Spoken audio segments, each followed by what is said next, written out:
The year 1357 dawned upon a fractured England, still reeling from the spectre of the Black Death, a pestilence that had cruelly winnowed families and fortunes alike.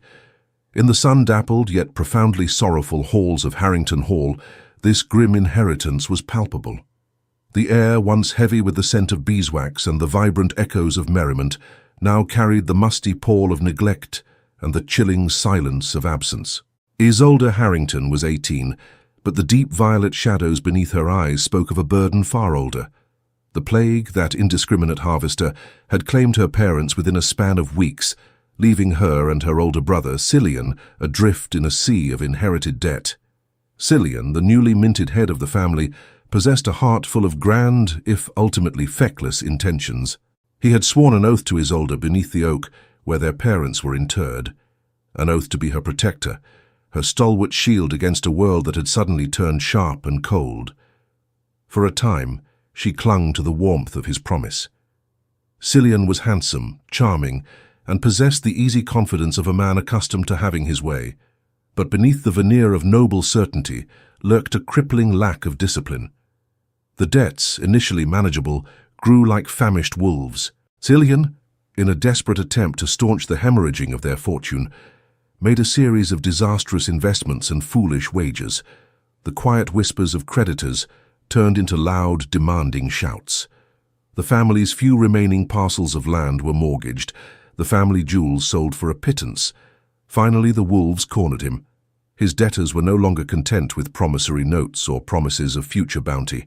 They demanded blood or the equivalent, a life for a life, a coin for a coin.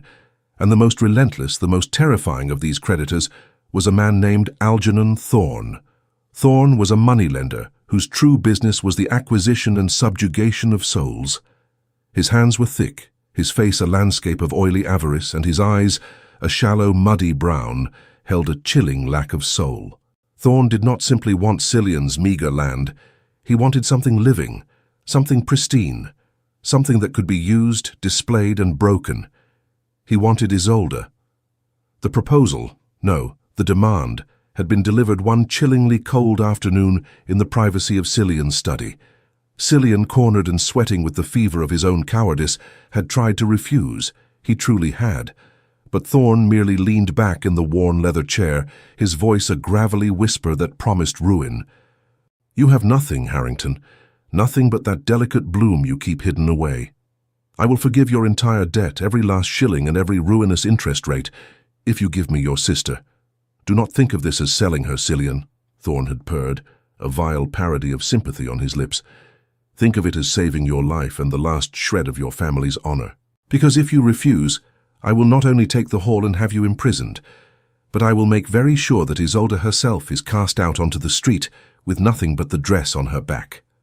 The pressure, the fear, the agonizing, selfish need for survival. Cillian had looked at the prospect of the debtor's prison, the cold, the filth, the slow death of a gentleman, and the blood had drained from his courage. He betrayed his oath. He betrayed Isolde. Isolde knew nothing of the compact until the evening before she was due to be taken. She sat at her embroidery frame, stitching a forget-me-not pattern that seemed a cruel mockery of her current life, when Cillian entered her sitting room. He did not look at her. "Isolde," his voice was strangely flat, devoid of its usual fraternal warmth, "you are to prepare yourself. Algernon Thorne is taking you on as a ward. He is a good man, a man of commerce, and he will see to your welfare. It is an arrangement I have made to settle the last of the family's worries." Her needle froze in the linen. "A ward? Cillian, I do not understand. He is a moneylender, not a guardian. Why would he take on the responsibility of a dowryless girl?" He finally met her gaze, and Isolde saw the raw, hideous scar of his guilt. He is owed a great deal, a life debt, you could say, and his price for forgiving it all was your hand. Not as a ward, Isolde, as a possession.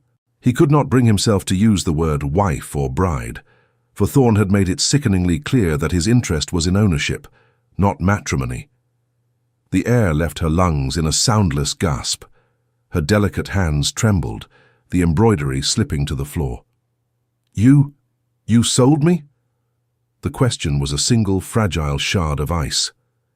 Cillian sagged, his handsome features twisted in a mask of self-loathing. "He would have ruined us both, Isolde, jailed me, cast you out. It was the only way. He promised you would be safe, well kept. Please try to understand. I had no other choice." But in her heart, she knew he had had a choice. He had chosen his own neck over her life. Isolde rose, her slender figure imbued with a sudden, terrible dignity. She did not weep. The tears were too deep for mere weeping. "You swore you would protect me, Cillian," she said, her voice a desolate whisper. "You swore upon their graves, and now you have paid your debt with my freedom. May God forgive you, for I cannot." The next night, the air in Algernon Thorne's dimly lit, garishly furnished manor was thick with a brutal anticipation. Isolde, dressed in a simple gown of deep blue, stood stiffly in the great hall. She felt like an exhibit, a prize won in a dirty game. Thorne, flushed with cheap wine and victory, stood near a massive oak table covered in scrolls of parchment, the very documents of Cillian's debt, now torn and cast aside. He was boasting to a small circle of his cronies, his voice a loud, triumphant sneer. "And so, the fair Miss Harrington is now mine," he crowed, gesturing towards Isolde with a meaty hand. "A costly prize, you say? Perhaps. But I assure you, gentlemen, the pleasure of breaking a proud lineage is worth more than gold." Isolde stood with her spine straight, her chin slightly raised, refusing to meet his repulsive gaze. She was humiliated, yes, but she would not allow him the satisfaction of seeing her fear. She was a Harrington, and though her brother had failed her, she would not fail herself. She would face her ruin with grace. As Thorne advanced towards her, his muddy eyes gleaming, a sudden, inexplicable shift occurred. The coarse laughter died in the throats of his companions. The very air seemed to crackle and freeze. A sharp, resounding crash echoed from the main entrance. The massive iron-studded doors of Thorne's hall were thrown open with a violent force that shook the tapestries on the walls. A figure filled the aperture, framed by the cold night air. He was darkness and authority personified. Tall, impossibly broad-shouldered, and cloaked in a velvet-lined mantle of the deepest midnight hue, the man moved like a predator surveying its domain. His presence was not merely noticed, it was an active, oppressive weight. The oil lamp seemed to dim in deference to the shadow he cast. This was no ordinary man. This was Damien Ashthorne, the enigmatic Duke of Ravenscar. The name alone was a shiver of dread and legend throughout the kingdom. Ravenscar was a remote mountainous fortress, and its duke was rarely seen in court or common society. He was reputed to be a man of ice, a fearsome warrior, a tactician who had no patience for the petty squabbles of the nobility or the greasy hands of merchants. Rumors clung to him like mist, that he was cursed, that his bloodline was tainted by ancient magic, that the scar that ran from his temple to his jaw was earned in a battle not of this world. His temper was legendary, his justice absolute and swift. He did not hurry. Each step of his highly polished leather boot on the stone floor was deliberate, a beat in a drum of impending doom. His face was a chiseled mask, arresting in its severe handsomeness, but devoid of any warmth. His hair was the color of raven feathers, and his eyes, a startling, piercing grey, swept over the room with devastating intensity, dismissing the whole assembly of Thorne's cronies as insignificant dust motes. They landed finally on Isolde. She could not breathe. His gaze was a physical touch, a cold assessment that stripped her bare yet somehow did not violate her. She was frail, yes, humiliated, unquestionably, but she met his stare. For a fleeting moment she saw not the feared duke, but a terrible, aching loneliness mirrored in those grey depths. The silence was a screaming thing. Algernon Thorne finally found his voice, a squeak of fear and outrage. "Your Grace, to what do I owe this honor?" Damien Ashthorne did not look at Thorne. His eyes were still locked on Isolde, examining the defiant set of her jaw, the tremor in her hands, the noble spirit refusing to break. "The girl!" The Duke's voice was deep, resonant, and utterly without inflection, like the grinding of a glacier. "She is a Harrington. She was recently sold to you to cover a debt." Thorne, recovering some of his usual bluster, puffed out his chest. "She is, Your Grace. A legal transaction, I assure you." I now own her contract. She is my possession. Damien Ashthorne moved his head a fraction, his gaze finally settling on the merchant, a single annihilating glance. I find her price insufficient. Thorne blinked, confused. I beg your pardon, Your Grace. Name your price for the debt forgiveness Isolde Harrington granted you, the Duke commanded, walking closer to the table where the torn parchments lay. Thorne, scenting an advantage, rubbed his thick fingers together. It was a considerable sum, Your Grace. Enough to settle the Harrington estate's entire ruin. Double it, the Duke stated. It was not an offer, it was a decree. He reached into his mantle and produced a heavy leather pouch. No, not one, but two. He slammed them onto the table. The sound was a dull, satisfying thud, and the clear clink of gold coins spilled from a loosely tied neck. It was a fortune. There, Damien Ashthorne said, his words measured and final. I have paid double the price. Their debt is settled, the contract voided, and the girl now belongs to me. Thorne stared at the gold, his avarice warring with his fear of the Duke. The gold was undeniably tempting, a sum so vast it would set him up for a decade. But the sheer effrontery, the loss of his prized possession. But, Your Grace, I had plans for her. She is mine. Damien Ashthorne's hand moved with lightning speed, not drawing a sword but simply resting his palm flat on the table, directly in the center of the torn debt contracts. The air grew perceptibly colder. You will not speak of the Lady Isolde as a possession again, Thorne. You will take the gold, thank your petty gods for your unexpected windfall, and forget that this night ever happened. For if I ever hear a single rumor that you have spoken ill of the lady or her family, or if you ever cross my path again with your miserable machinations, I will not simply ruin you. I will ensure your ruin is so absolute that your own mother will forget your name. Do you understand? The sheer venomous promise in the Duke's low voice broke Thorne completely. The merchant was trembling, his eyes glued to the gold and then, quickly, to the Duke's severe face. Yes, Your Grace, perfectly. The transaction is complete. The Lady Isolde is yours. Without another word, Damien Ashthorne turned back to Isolde. He offered her no hand, no soft glance, only a terrifying, undeniable path out of the nightmare. Lady Isolde, he said, his voice softer now, yet still demanding, you are under my protection, come. Isolde, rooted to the spot, was caught between terror and incomprehension.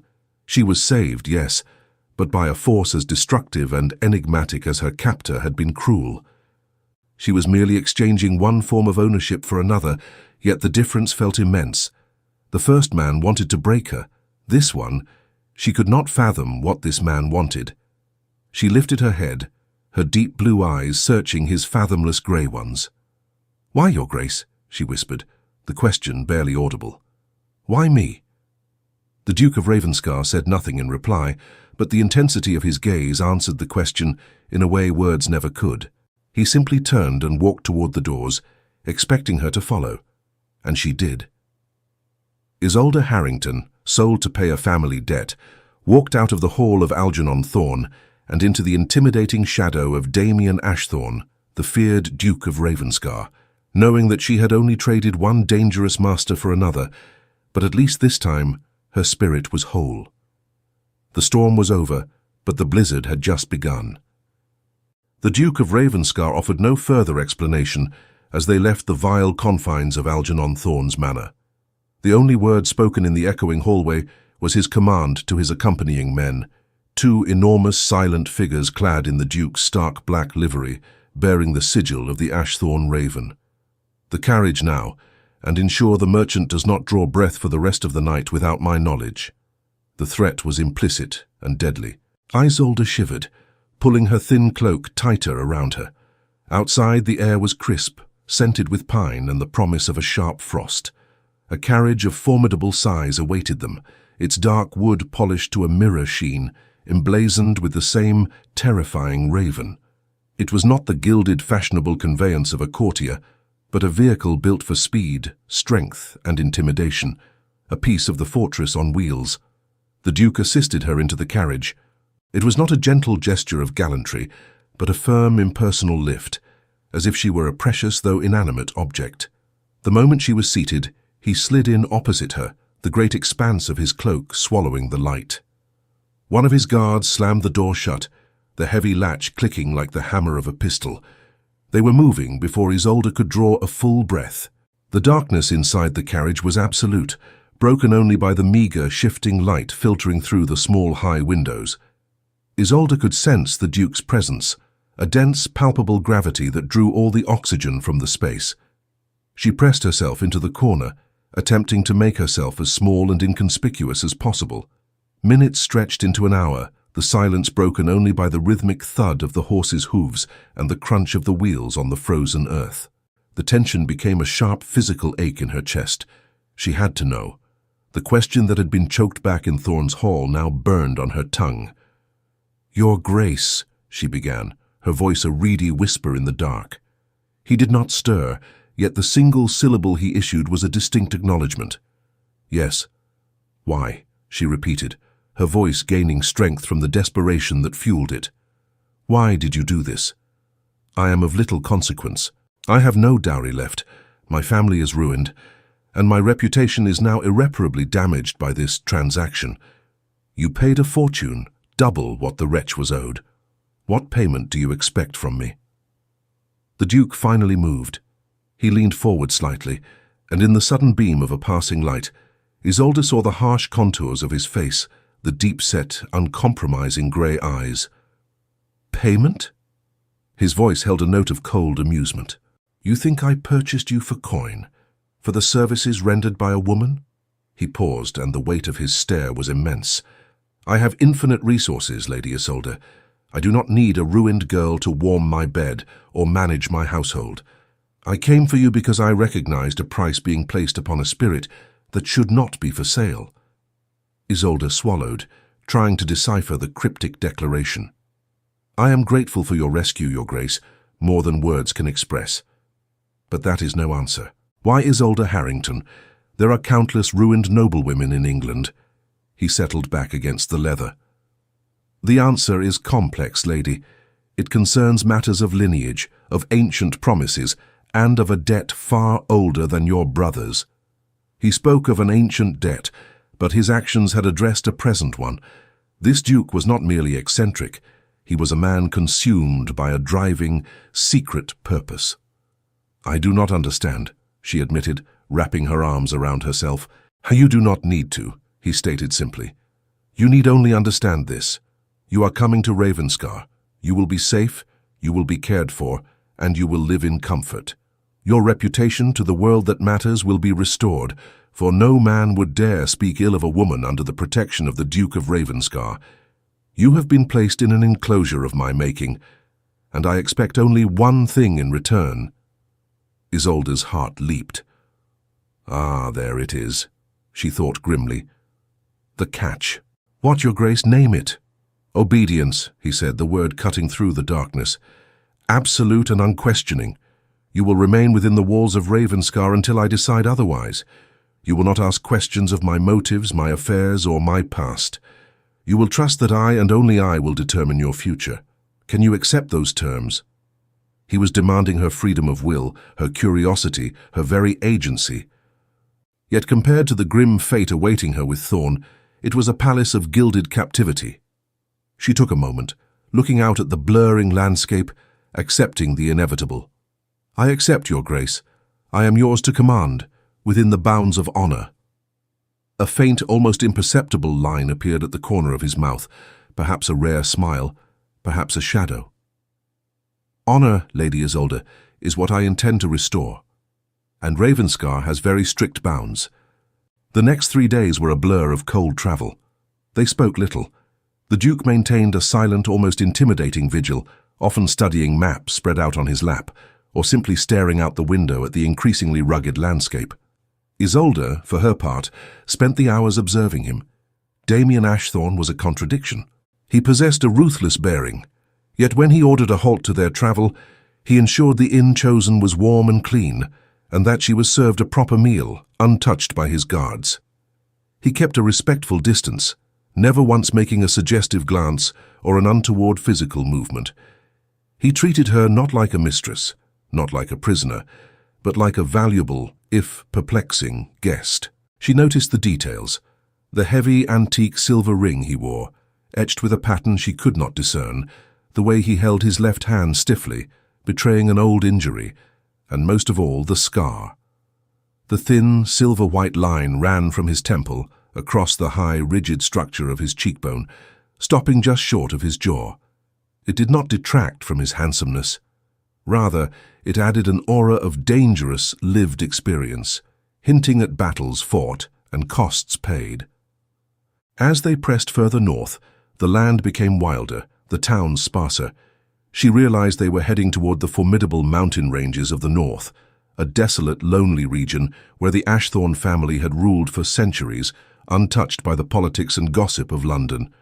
Finally, on the fourth afternoon, the driver drew the carriage to a halt atop a winding, icy pass. "Lady Isolde," the Duke's voice cut through her exhausted reverie, "behold the end of your journey." She looked out. What she saw stole the breath from her lungs. Ravenscar. It was not a castle built for luxury but for survival. Perched upon a jagged black outcrop that dominated the entire valley, the fortress looked less like a noble dwelling and more like a clawing extension of the mountain itself. Built of dark, unforgiving slate, it rose against the bruised grey sky, a mass of high, narrow towers, formidable battlements, and walls so thick they looked impervious to cannon fire. Smoke curled from only a few chimneys, giving the impression that the place was more mausoleum than home. Snow already dusted the high peaks, lending the landscape a savage, pristine beauty. But the fortress itself was intimidatingly grim. It was an ice fortress, built by men who valued defense and isolation above all else. "It is formidable, Your Grace," Isolde managed, the understatement feeling weak against the reality. "It is Ravenscar," the Duke confirmed, his gaze fixed on the fortress with a strange mix of pride and desolation. "It is the only place in England where you will truly be safe from the world, and more importantly, from your brother's lingering troubles." Her brother. The name brought a sharp stab of renewed pain. Cillian. What of him? The Duke turned to her, his expression unreadable. "He lives. He is debt-free. But he is a weak man who made a terrible choice, Lady Isolde. I left him with a warning, a very final warning to cease his foolishness. I have the papers that prove his debt is cleared, but I did not offer him a shilling more than that. He will survive, but he will have to live with the knowledge of his betrayal." This cold, absolute justice offered her a strange comfort. The Duke did not excuse Cillian, he merely contained the damage. The interior of Ravenscar was as imposing as its exterior. The great hall was cavernous, its stone walls hung with ancient tattered banners and formidable weaponry, all illuminated by the massive roaring fire in the hearth.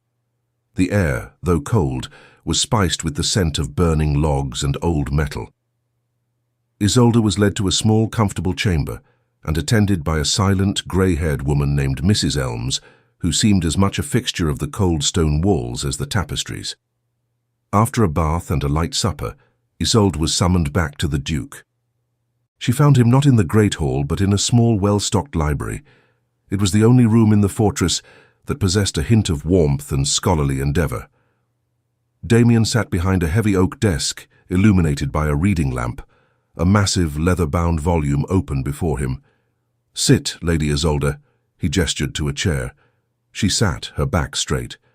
"Your Grace, I appreciate the comfort, but I must know the terms of my stay. Am I a prisoner?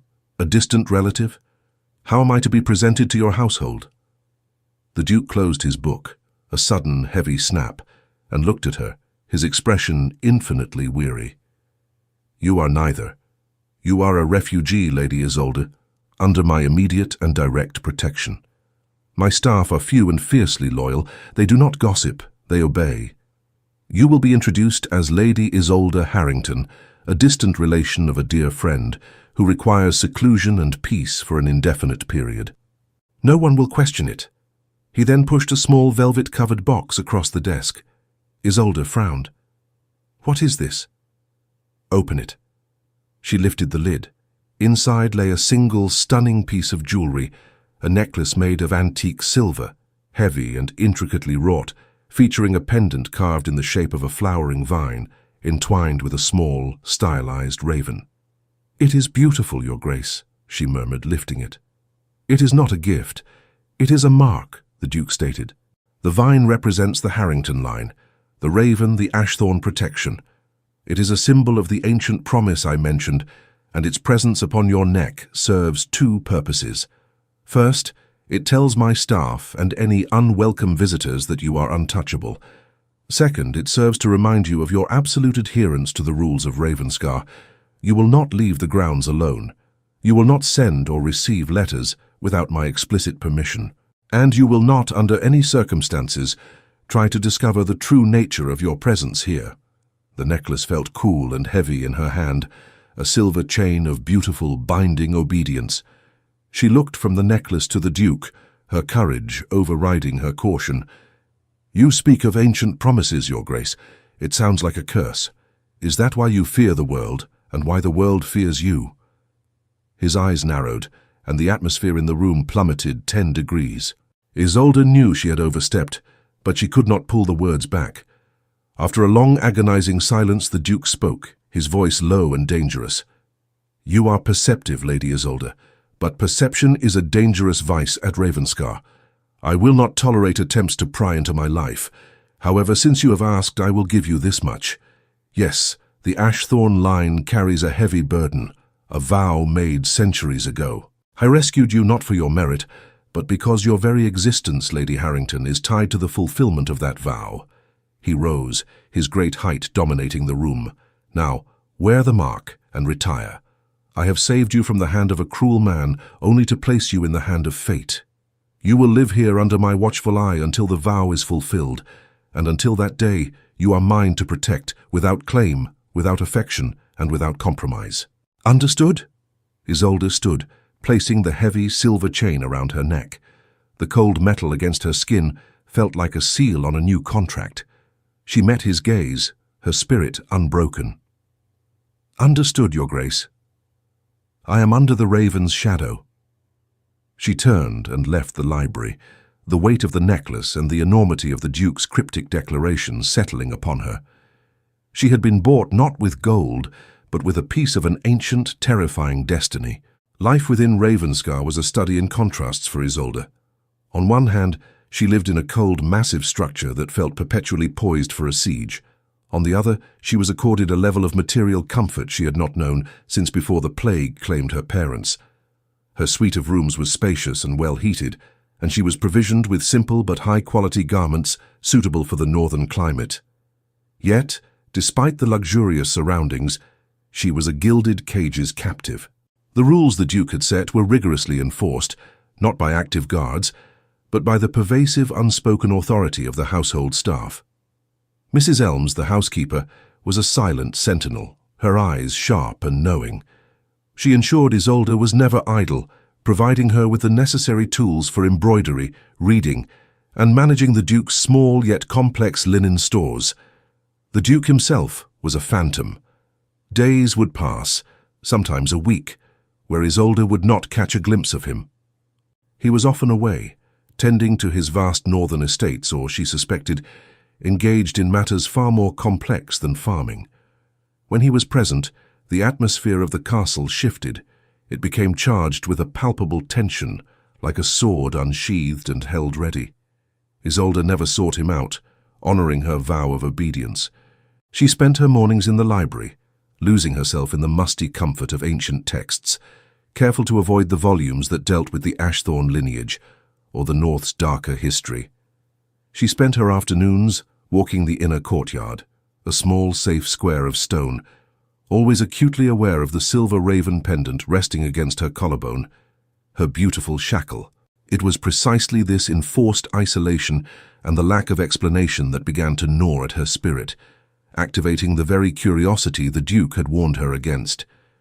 She had been bought not for love, or lust, or power, but for a vow. One cold afternoon, a sharp, unexpected knock interrupted her solitary reading. "Enter," Isolde called out. The door opened, and the Duke stood framed in the doorway, stark and imposing in his heavy black wool coat. It was the first time she had seen him in over 10 days. "Lady Isolde," he acknowledged her with a curt nod, closing the door and walking into the room. He did not ask to sit. He simply stood, radiating cold authority. "Your Grace," she replied, rising immediately. She waited for him to speak, resisting the impulse to inquire about his travels. He walked to the window, staring out at the sleeting rain that battered the stone. "I received a letter this morning from a magistrate in the south. Your brother Cillian is attempting to dispute Thorne's claim that the debt is fully settled. He claims he was coerced into the sale and believes he is owed a portion of the vast sum I paid for your release." Isolde's face flushed with a renewed wave of shame and disbelief. After all that had transpired, his betrayal, his freedom, he sought more coin. "He is well, then?" she asked, the bitterness sharp in her tone. "Physically, yes. Morally, no," the Duke replied, turning back to her. "He seeks to profit from your shame, Isolde. The magistrate's letter is dismissible. Cillian has no standing to argue the case. But the fact that he attempted it is proof enough of the character of the man you called your protector." The revelation was a fresh wound. Isolde walked to the fireplace, her hands gripping the mantelpiece to steady herself. "I know what you expect, Your Grace," she said, her voice strained. "You expect me to weep for my circumstances, to rage at my brother, or to beg you for vengeance. I will do none of these things. Cillian made his choice. I accepted that ruin the moment I stepped into your carriage, but I will not allow his weakness to be a reflection of my own spirit." She turned to face him, her blue eyes blazing with a fierce, quiet dignity that never failed to capture his attention. "I am indebted to you for my life and my honor, Damien Ashthorne, and I uphold the terms of your contract. But I will not apologize for my family's ruin, nor will I allow my brother's greed to define my character. My value is not measured by the depth of my despair." The Duke stood silently for a long moment, simply observing the fragile yet unyielding strength she displayed.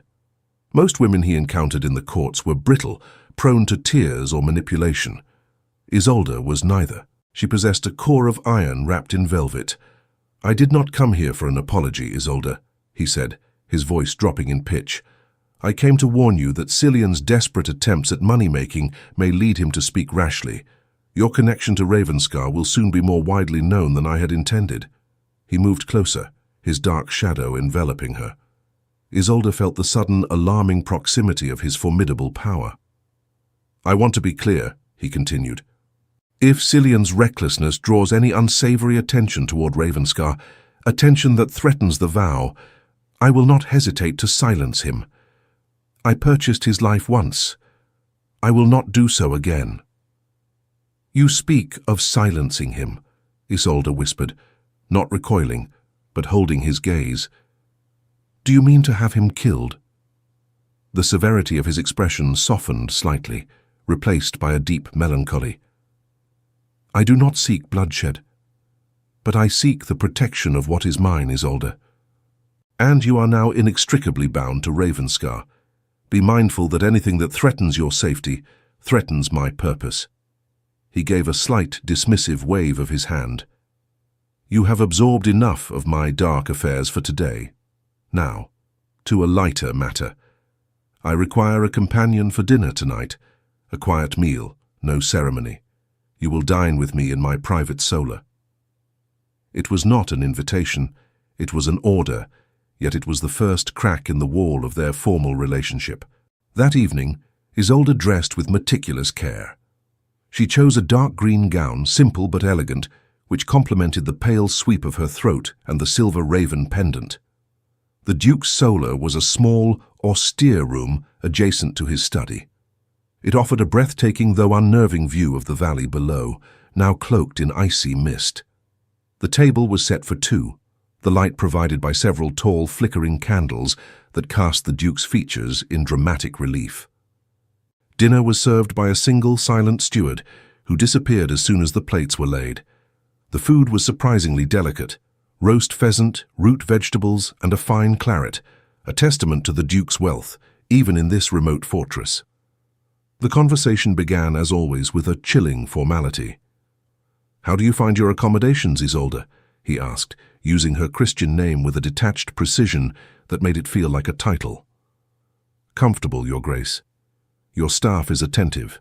I spend much time in the library. Your collection is superb. You read well? My father ensured I received a comprehensive education in literature, Latin and mathematics, she replied. A poor substitute for a dowry, perhaps, but a treasure nonetheless. The Duke paused, swirling the claret in his cup.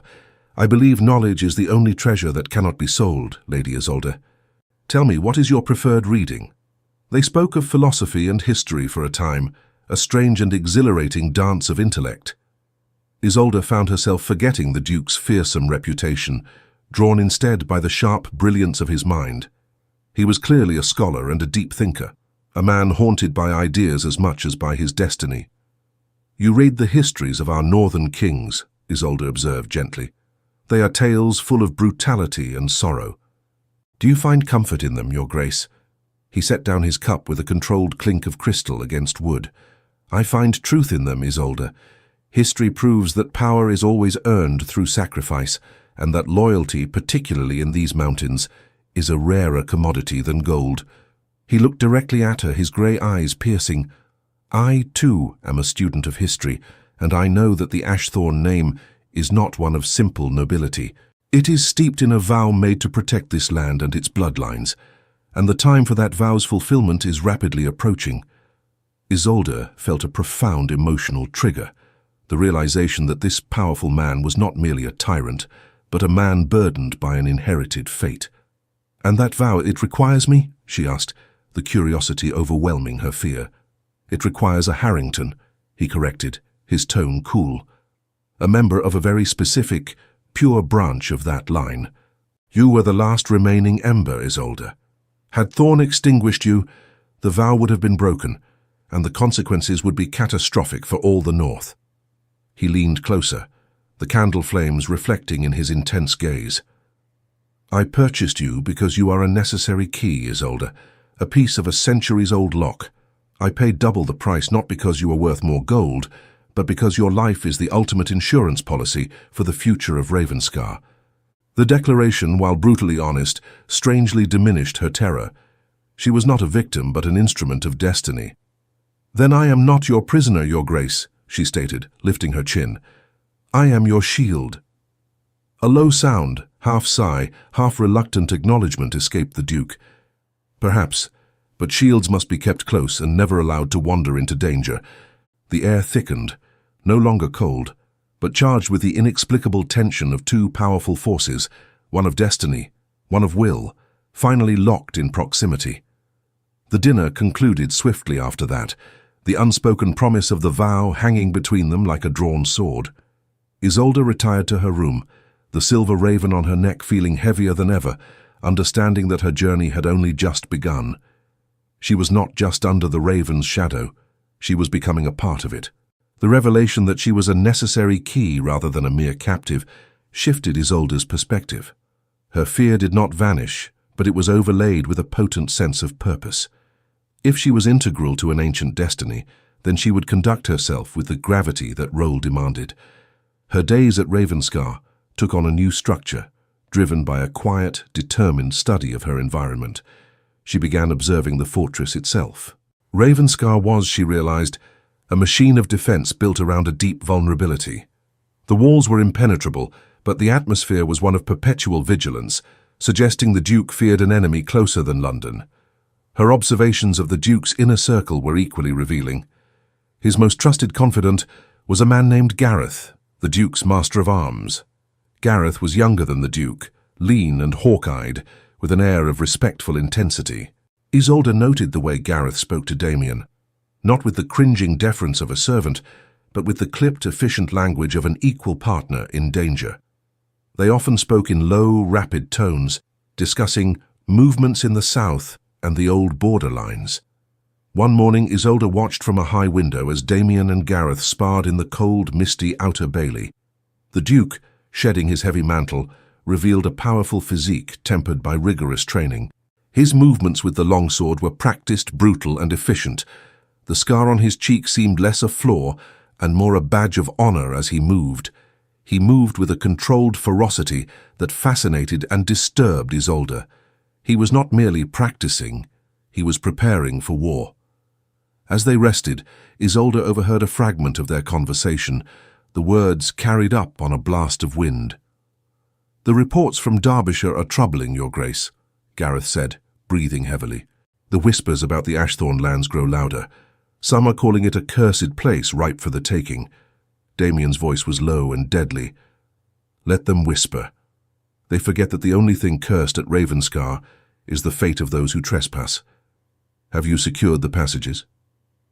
"All sealed, Your Grace, but the true threat will not come from the common fool, but from the ambitious lord. They seek the power of the vow, not the land." The Duke looked up toward the castle, toward Isolde's window, though he could not possibly have seen her. "They seek to break the compact. They will not succeed." Isolde drew back swiftly, her heart pounding. The vow was clearly not a mere familial eccentricity, but a known, politically volatile entity. The life she now held was the nexus of a looming regional conflict. Isolde was determined to be more than a passive key. She was a woman of intelligence, and she owed the Duke more than just silent obedience.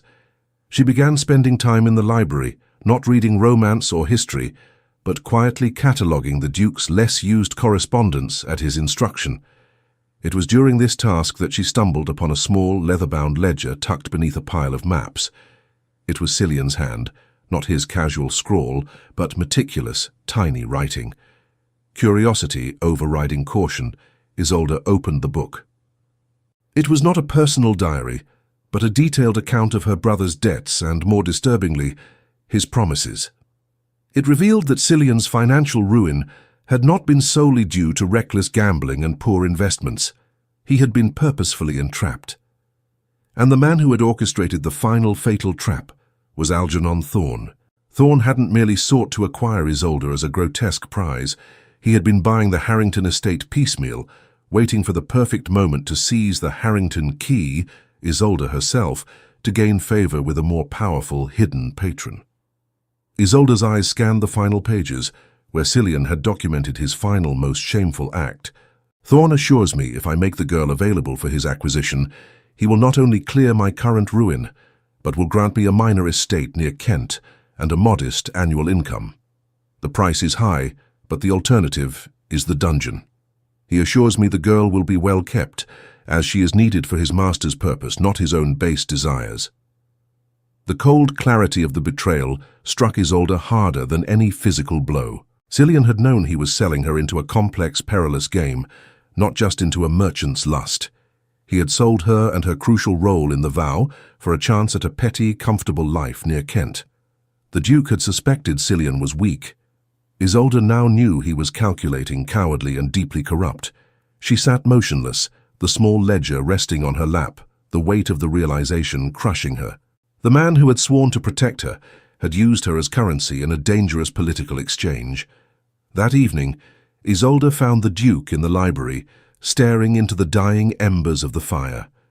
His profile, usually so severe, looked exhausted. Isolde, clutching the ledger, walked toward him. She did not bother with formalities. "Your Grace," she said, her voice shaking slightly, holding out the book. "I believe I have found information that is pertinent to your purpose."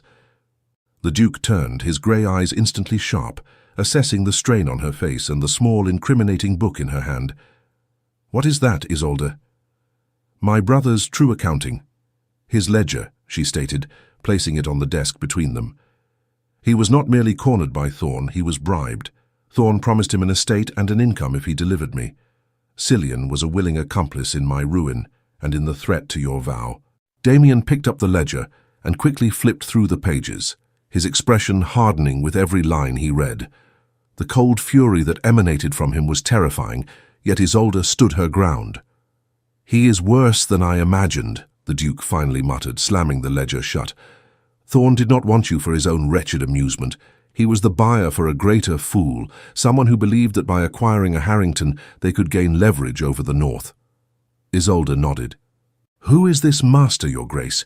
Who is powerful enough to manipulate Cillian and buy a debt like that, and brazen enough to challenge the Ashthorn line?"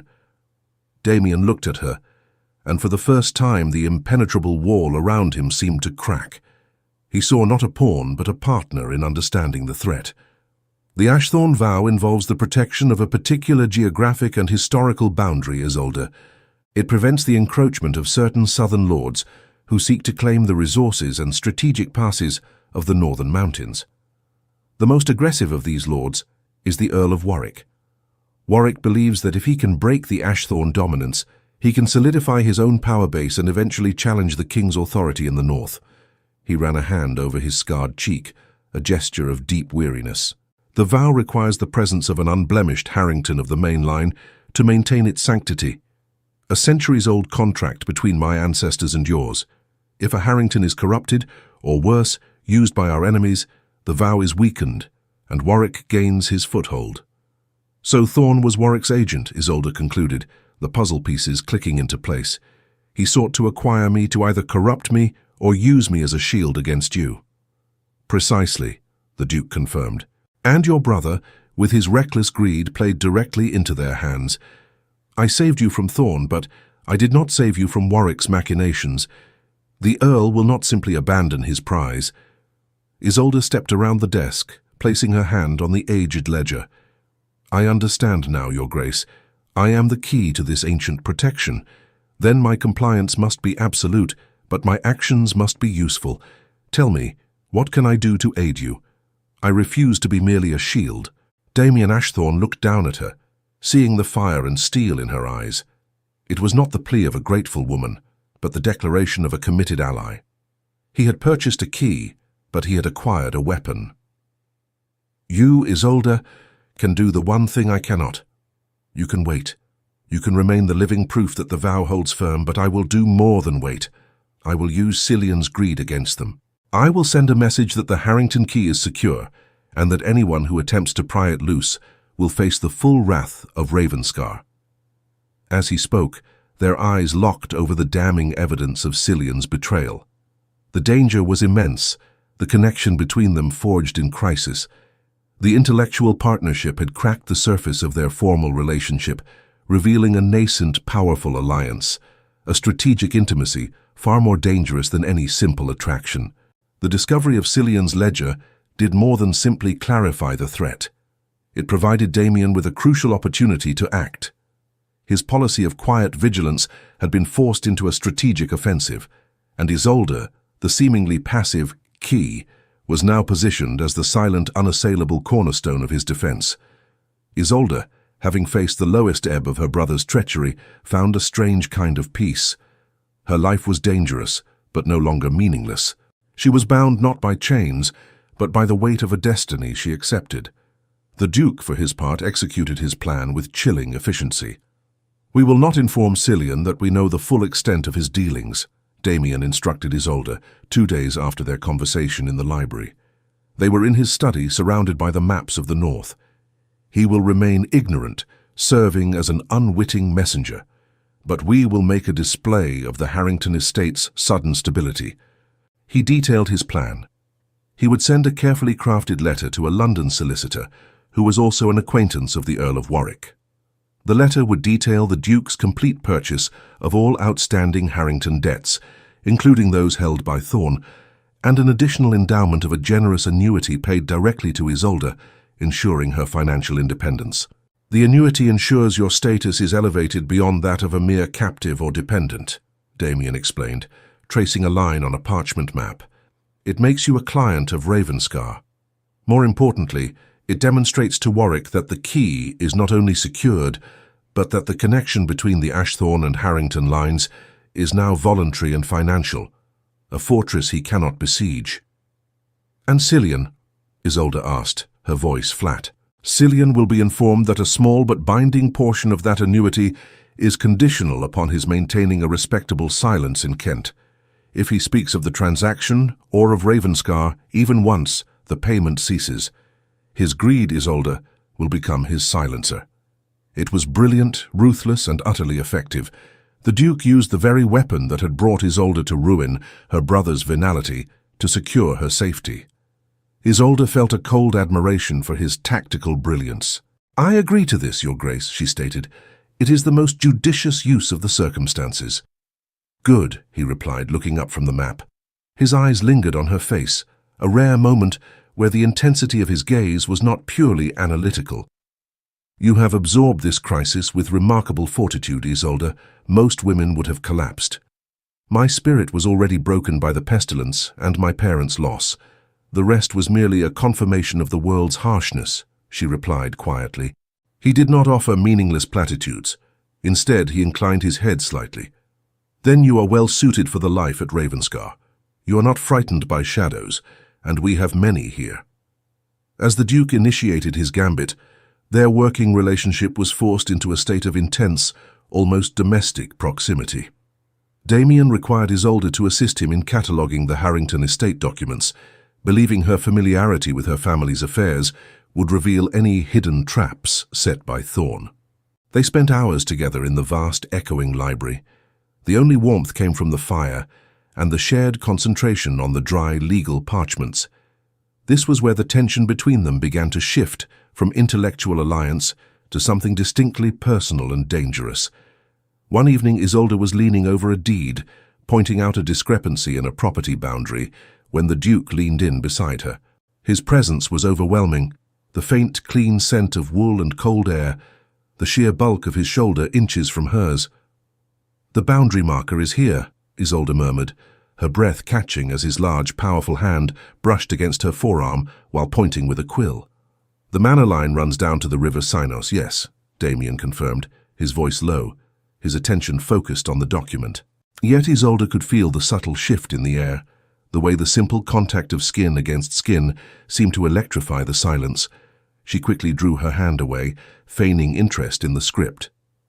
"It is a messy boundary. My father often spoke of disputes with the neighboring landowner."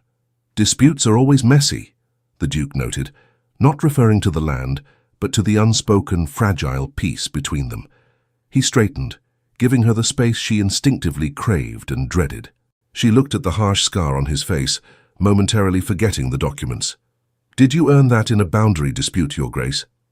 The question was blunt, violating their established boundary of non-inquiry, but the Duke did not dismiss it. He ran 2 fingers lightly along the silvery track. "No, Isolde, I earned this defending the integrity of the vow itself years ago. I was younger and perhaps not as strategic as I am now. The scar reminds me that brute force is often insufficient. Subtlety and the unwavering defense of what is mine is paramount."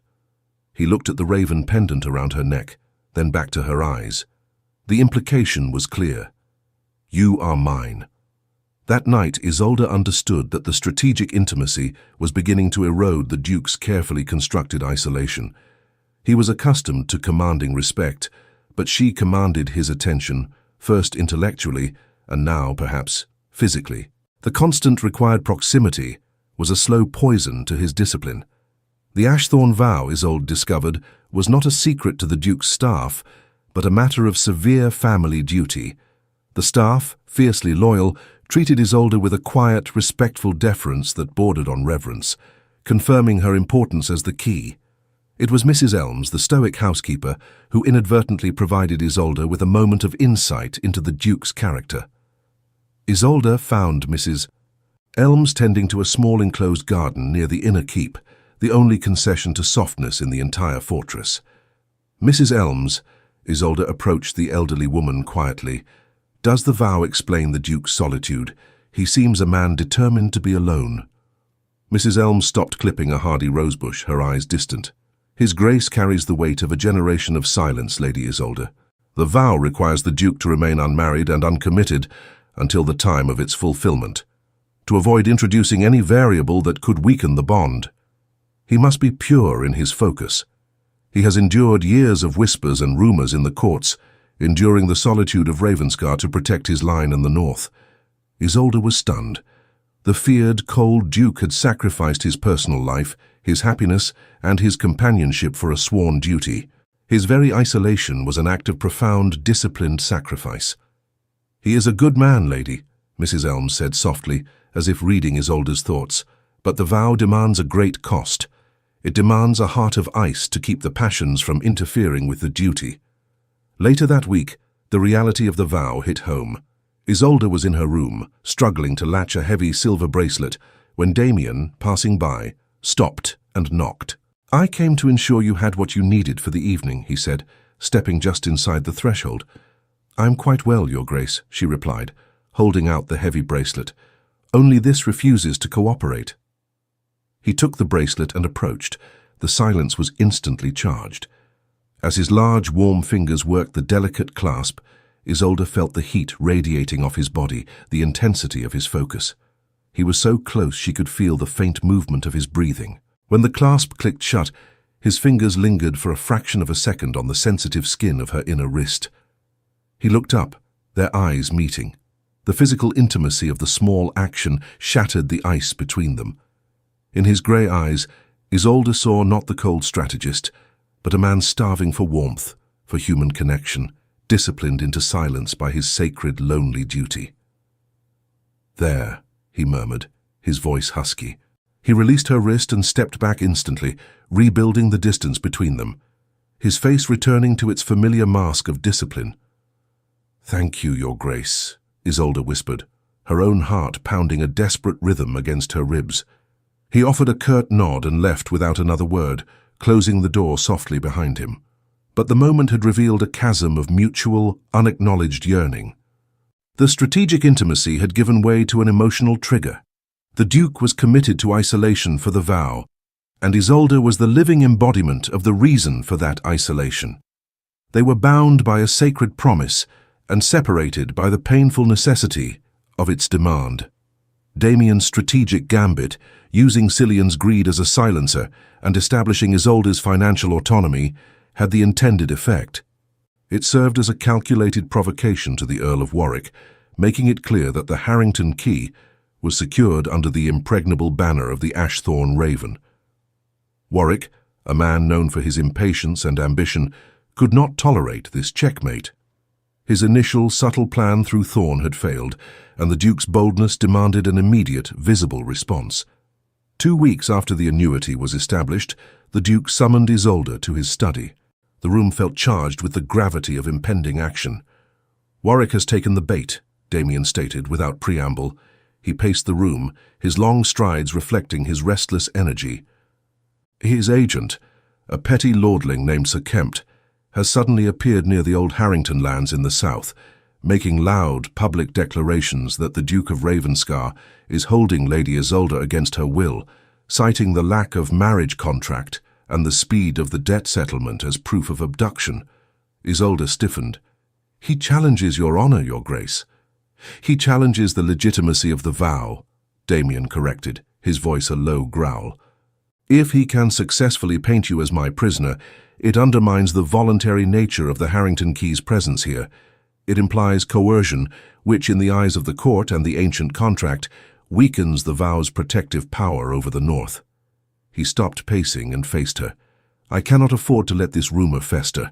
I must go south to the marches of Warwick's lands and publicly refute this challenge.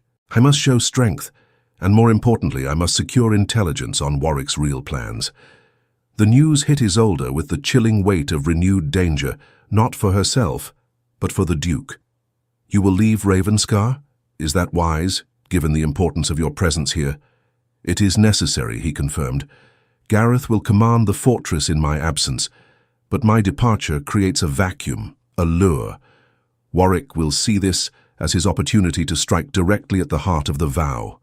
You." Damien walked to his massive, secure vault and withdrew a heavy iron key, handing it to Isolde.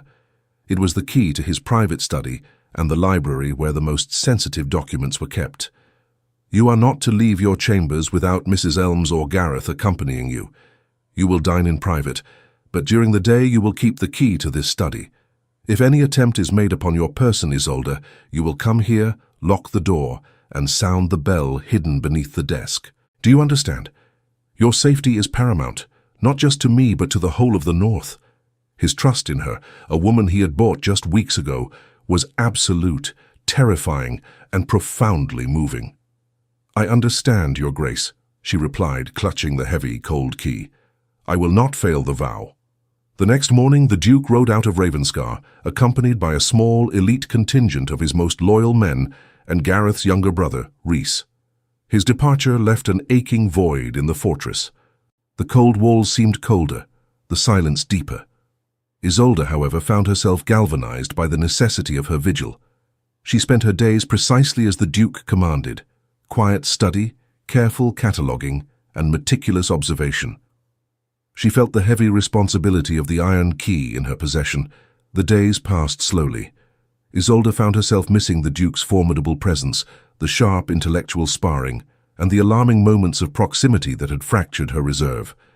She realized with a startling clarity that sent a blush to her cheeks that she was falling in love with her guarded, scarred captor.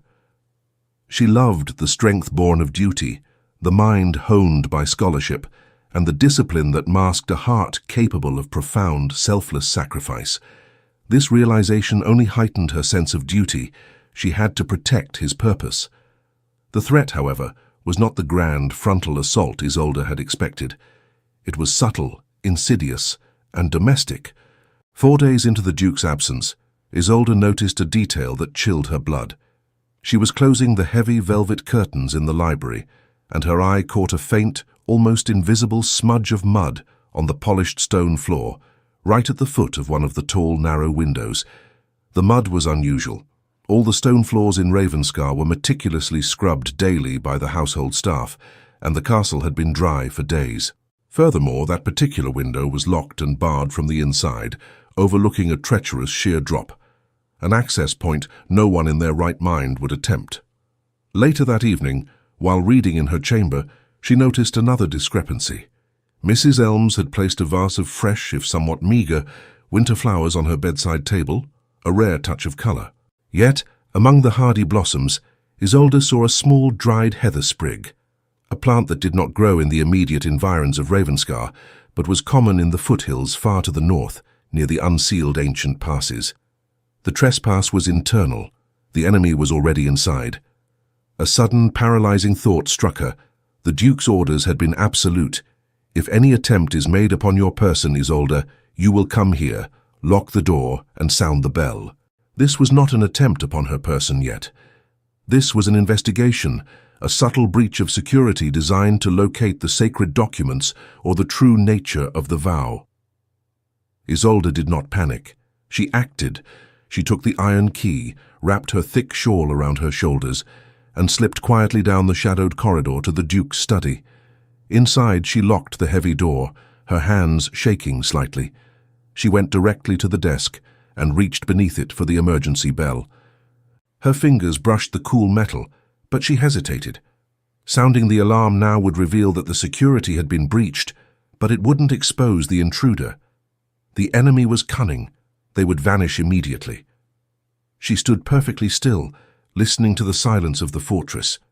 If they are already here, she reasoned, they are likely searching for the documentation related to the vow, or perhaps for a weakness in the fortress itself. She went to the massive map table where she and the Duke had worked, pretending to examine the maps. As her eyes scanned the intricate drawings, she deliberately knocked over a stack of official sealed royal decrees with a loud thud. Then she held her breath and waited. For a full minute, nothing.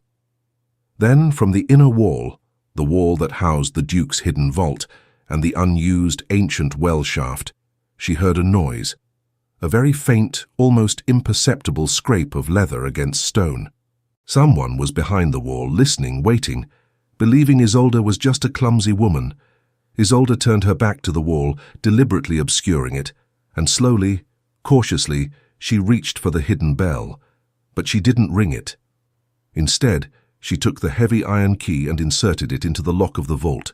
She turned it, the mechanism grating with a loud theatrical clang. She then opened the heavy vault door a mere crack, ensuring the shadow of the opening was visible from the hidden position.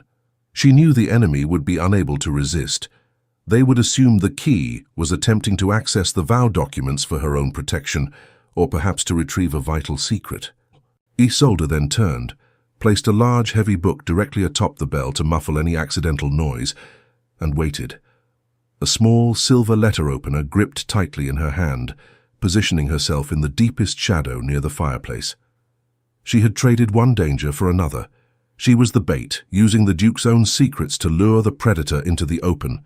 The silence in the Duke's study stretched, heavy and expectant. Isolde stood by the fireplace, the silver letter opener clutched in her hand, her heart hammering a wild, desperate rhythm against her ribs. She had committed to the dangerous gamble. She had opened the vault and waited for the intruder, forcing the conflict to her terms. The scraping sound from behind the inner wall intensified. It was followed by a low, metallic groan, the sound of an old stone being shifted. Isolde knew she had mere seconds before the spy emerged from the hidden passage. The section of the wall near the vault, masked by a crumbling ancient tapestry, began to tremble. A narrow slit appeared, revealing the tip of a boot, then a hand. Isolde focused on the vault, lifting the heavy ledger that contained Cillian's confession. She raised her voice, deliberately projecting it toward the open crack in the vault door. "He is gone, the fool," she murmured, simulating panic. "The Duke is gone. I must see if I can find the Harrington deed before the Earl's men arrive. I cannot allow them to claim that ancient lineage." She saw the intruder hesitate. The lie had worked. The spy believed she was a panicked noblewoman seeking a vital document. Then, with a final, grinding sound, a man squeezed through the aperture. He was not a typical cutthroat, but a compact, agile man dressed in the common brown tunic of a traveling merchant, his movements too practiced for the role. He looked around the study, his eyes sharp and venomous. When his gaze landed on Isolde, frail in her evening gown, holding a letter opener, a sneer of contempt curled his lip. "Well, well, the celebrated Harrington key," the man hissed, drawing a short, wickedly sharp blade. "I expected a fiercer guard, lady. I see the Duke values his little key so little, he leaves her to fumble with his locks." "You are Warwick's man," Isolde stated, her voice steady despite the terror gripping her. "I am the man who will find what the Earl is owed," he corrected, taking a slow, predatory step toward her. His eyes flickered to the slightly ajar vault. "I believe the Duke has kept the evidence of the vow here. Hand over the documents, lady, and I will be generous enough to leave you with your worthless life." Isolde raised the heavy ledger higher. She knew her only chance was to buy time and to force the confrontation to happen within earshot of the main hall, hoping Gareth or the guards would investigate the unusual noise. "The documents are not what the Earl seeks," Isolde challenged, trying to sound authoritative. "He seeks the power of the vow which is bound to my presence here, not merely to paper, and you will not leave this room alive." The spy laughed, a harsh, dry sound. "Brave words from a woman who was sold like chattel. The only power you hold is the power to be a pathetic victim." As he lunged, Isolde threw the heavy ledger directly at his head. The move was unexpected, and the book struck the spy's temple with a solid thud. He staggered back, momentarily stunned. This was the distraction she needed. Isolde did not attempt to flee or fight. Instead, she sprinted to the massive stone fireplace and seized the heavy iron poker. She swung it with all the strength she possessed, not at the spy, but at the heavy iron andirons that held the logs. The sound of metal clashing against metal and logs tumbling onto the stone floor echoed through the stone walls of Ravenscar, a violent, undeniable sound of crisis. The spy recovered, his face twisted in a mask of murderous rage. He charged, ignoring the vault, focused now only on silencing the alarm. Isolde backed away, holding the poker defensively, realizing her small victory would cost her dearly. Just as the spy raised his knife for the killing blow, the heavy oak door of the study exploded inward. Gareth, the master of arms, stood framed in the doorway, his broadsword already halfway from its scabbard, his face a grim mask of immediate, decisive action. "Treachery!" Gareth roared, recognizing the intruder instantly. The spy, realizing his escape was now impossible, made one last desperate attempt to strike Isolde. Gareth was too fast. The massive sword swept through the air, catching the spy's knife hand with a sickening finality. The man screamed, and the knife clattered uselessly to the floor. Two more of the Duke's men rushed in, quickly subduing the bleeding, struggling spy. Gareth rushed to Isolde, his face pale beneath the grime. "Lady Isolde, are you harmed?" Isolde lowered the poker, which now felt impossibly heavy in her numb hands. She was breathing in ragged gasps, her throat dry. "No, I am untouched. He came through the secret passage." Gareth looked from the subdued spy to the concealed open passage, then back to the deliberate wreckage of the fireplace. He understood immediately. You lured him out. You sounded the alarm in a way that wouldn't alert the outside world, Gareth stated, admiration and shock warring on his face. You have the nerve of a true Ashthorn, lady. The threat was neutralized, but the cost was high. The security of Ravenscar had been compromised, and Isolde, while physically safe, was emotionally shattered by the brutal confrontation. She spent the rest of the night shivering in her chamber, the image of the drawn knife haunting her. Gareth ensured the spy was interrogated and secured. The man, weakened and broken, confessed immediately. He was indeed an agent of the Earl of Warwick, tasked with finding and destroying the Harrington deed, the legal proof of the vow's legitimacy, thus crippling the Duke's claim to the north. Gareth sent a swift, urgent message to the Duke. Damien received the news on the southern marches. The report of the attempted assassination, not by outsiders but by a breach of his own walls, ignited a cold, incandescent fury in him that terrified his companions. The Duke had been prepared for a political war, but not a treacherous strike at the very life he was sworn to protect. He immediately abandoned his political mission and rode north, driving his horses and his men relentlessly for 3 days. He arrived at Ravenscar late at night, a grim, exhausted shadow of authority. He did not stop for food or rest. He went directly to Isolde's chamber. Isolde was sitting by her fire, dressed in a thick wrapper, attempting to read, but truly only staring into the flames. When the knock came, sharp, authoritative, yet familiar, she rose, her heart leaping. "Enter." The door opened and the Duke filled the space. His heavy coat was dusted with road dirt, his face pale and drawn from lack of sleep, the scar across his cheek standing out starkly against his skin. He looked like a man who had faced the devils of the road to return to his singular duty. He closed the door and simply looked at her, his grey eyes searching, intense, and finally, relieved. "Isolde." His voice was a low, rough exhalation of breath. "Gareth's report. Is it true you were unharmed?" "I am untouched, Your Grace," she confirmed, walking toward him. She saw not the feared Duke, but the man who had abandoned everything to ride to her side. Gareth arrived in time.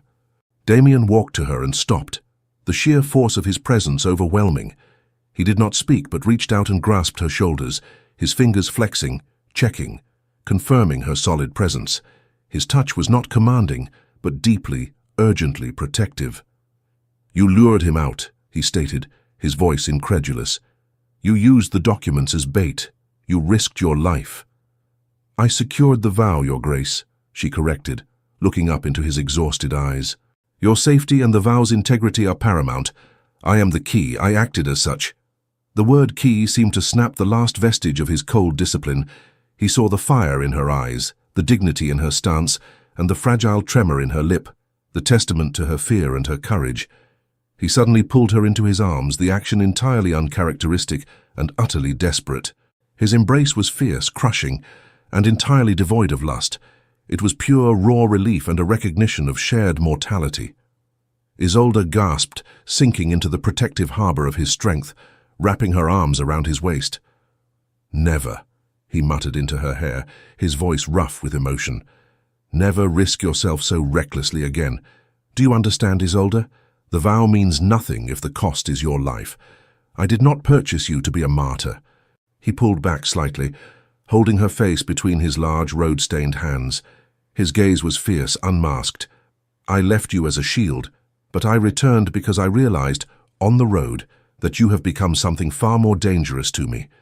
You are not just the key, Isolde. You are the only source of light in this cold fortress, and the thought of losing you—" He broke off, unable to articulate the depth of his fear. "I am not weak, Damien," she whispered, using his first name for the first time, cementing the profound shift in their relationship. "I know you are not," he replied, his eyes dark with the struggle between duty and desire. He leaned in slowly, deliberately, giving her every opportunity to retreat.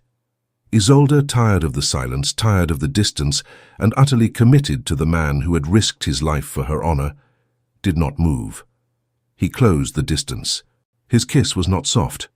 It was the demanding, profound expression of a man who had suppressed every physical and emotional need for a lifetime, now released by the terrifying threat of loss. It was a kiss of relief, of fear, of duty, and of a burgeoning, inevitable love. When he finally pulled back, he rested his forehead against hers, breathing heavily. The vow is close to fulfillment, Isolde. But until that moment, there can be no compromise. You are the key. I must remain pure in my duty, he stated, his voice a battle between desire and discipline. He was confessing his feelings and reinforcing his boundaries in a single painful breath. I understand, she murmured, still holding on to his thick coat. I will not forget your duty, Damien, but I will not forget this either. He released her slowly, regret heavy in his stance.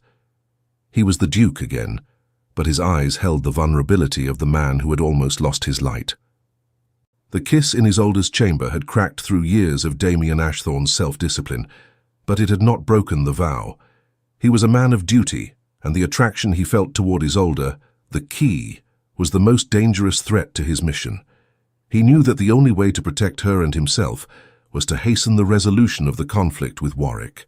The next morning, Ravenscar's formality was restored, but the tension between them had become an underground current, powerful and palpable in the air. The Duke summoned Isolde to his study. Gareth and Mrs. Elms were present, but he spoke only to Isolde.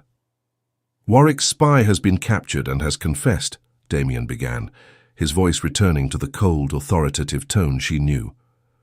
His confession validates my narrative. Isolde Harrington is at Ravenscar of her own will to protect her lineage and her lands, but the king's court is slow and skeptical. He extended an old parchment, yellowed with age and sealed with the crushed emblem of a long-forgotten king. This is the ancient vow, he declared, the agreement between the Ashthornes and the Harringtons. It states that, to seal the protection of the northern borders, the Ashthorne line must shelter and protect the last pure Harrington lineage until the southern border conflict is resolved.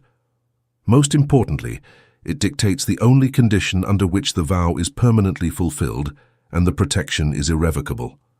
Isolde took the parchment, the dry, cold leather brushing her fingers. "What is the condition, Your Grace?" she asked, feeling a shiver of foreboding.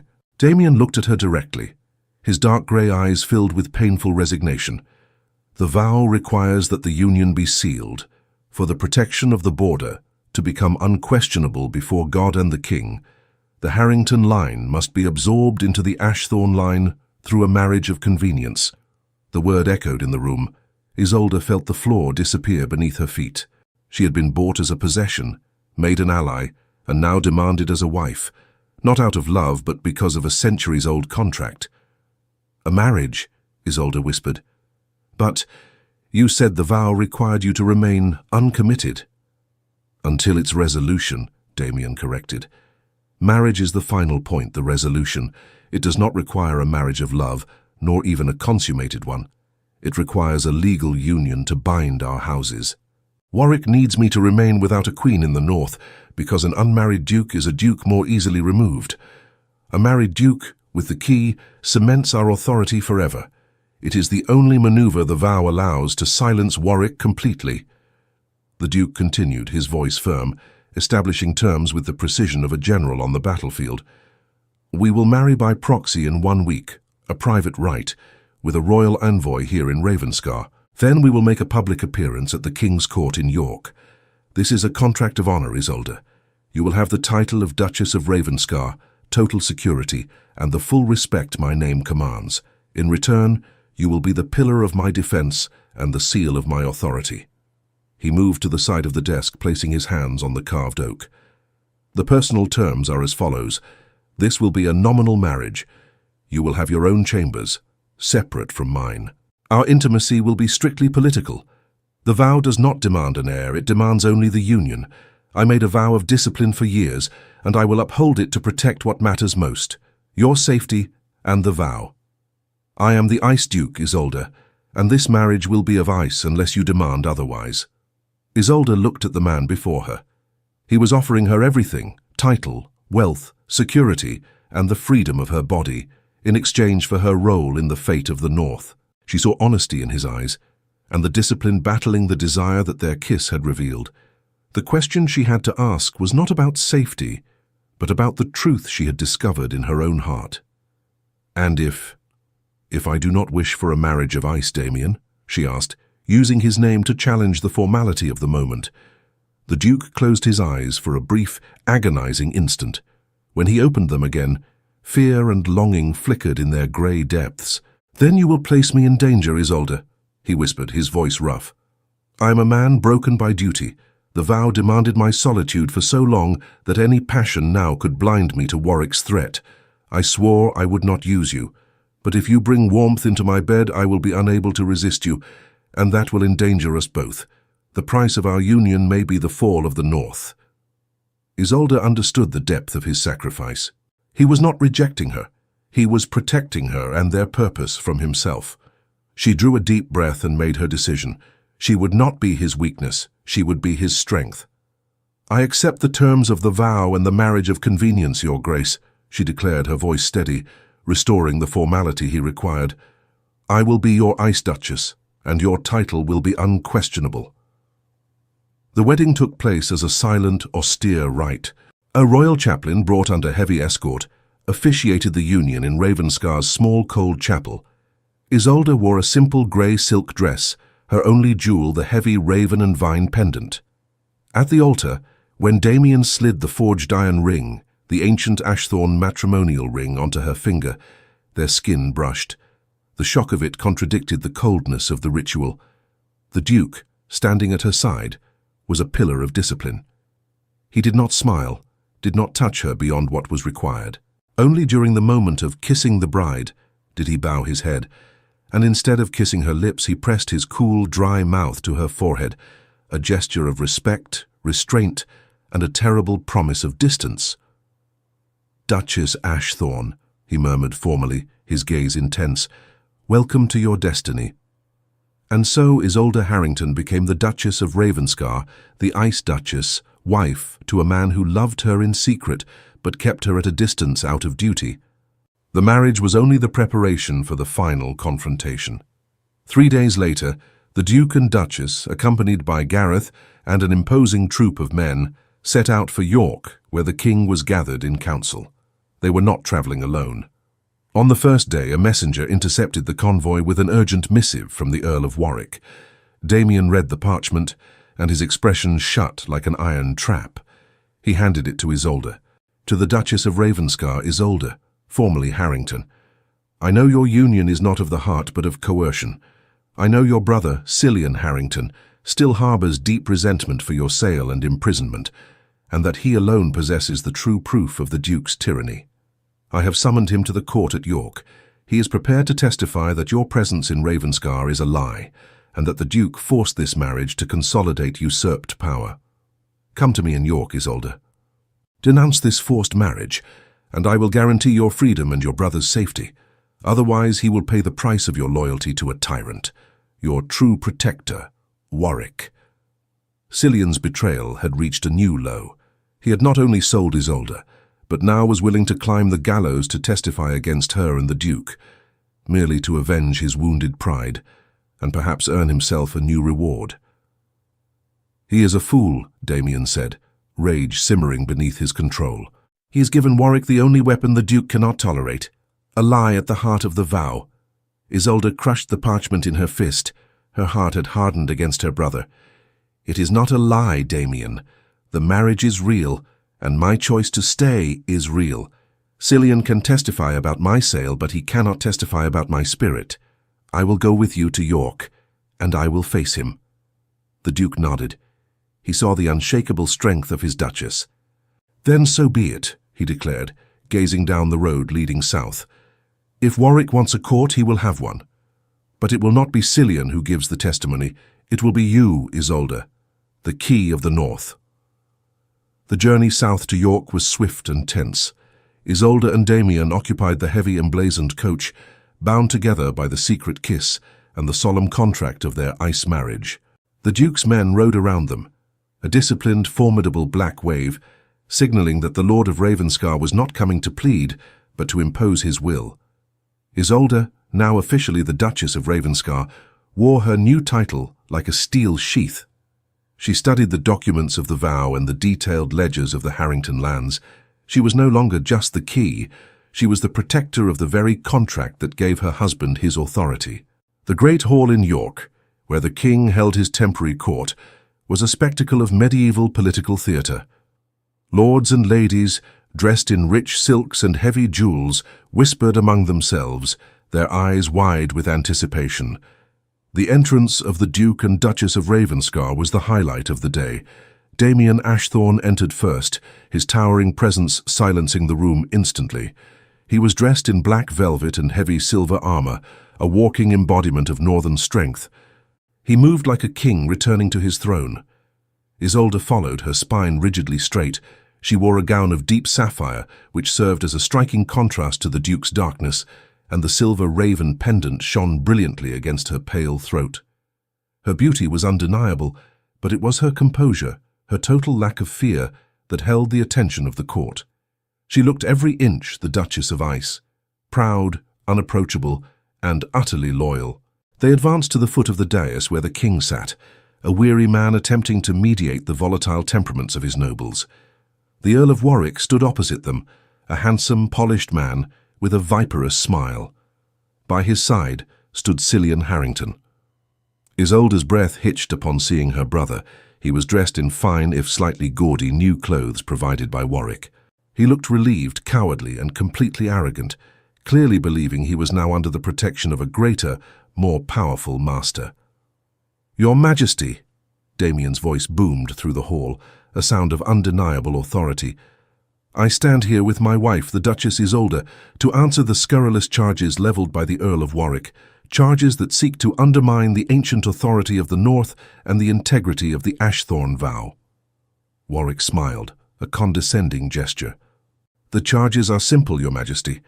This man, the so-called Duke of Ravenscar, kidnapped the Lady Isolde, a woman of the southern marches, bought her from a filthy debt collector, and forced her into an unholy union to cement his illegitimate power. He has produced documents, yes, but only the living word of the Harrington family can prove this a sham. And the living word stands right here." Warwick placed a possessive hand on Cillian's shoulder.